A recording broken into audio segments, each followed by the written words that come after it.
Assalamualaikum dostlar.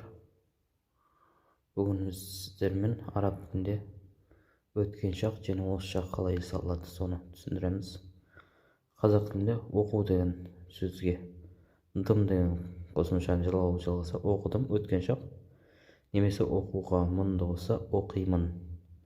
Екеуі де сөзден кейін жалғанады. Жалпы қазақ тілінде барлық жалғаулар бір сөздің кейін жалғанады. Араб тілінде олай емес. Араб тілінде сөздің басына немесе артына жалғану. Сөздің басына жалғанса ол осы шақ, артына жалғанса ол өткен шақ болады.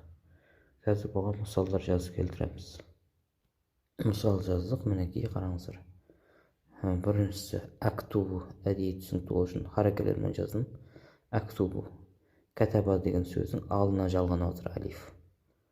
Алиф жалғануын басқа әріптер жалғануын келесі сабақта үйренеміз. Осы кәтабаның соңына тә әріп жалғанда ол өткен шақ болып отыр. Актубу жазамын, кәтабту жаздым. Араб тілінде ерекшелігі осы. Сөздің басына жалғанса жалғау ол осы шақ, артына жалғанса ол өткен шақ болады.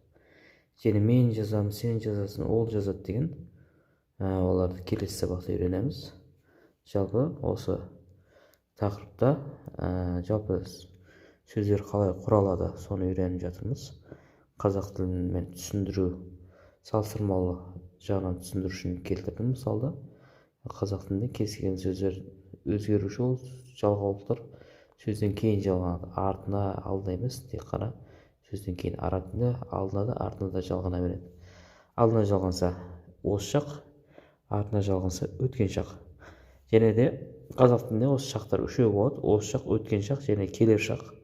Ал араб тілінде өткен шақ және осы шақ болады.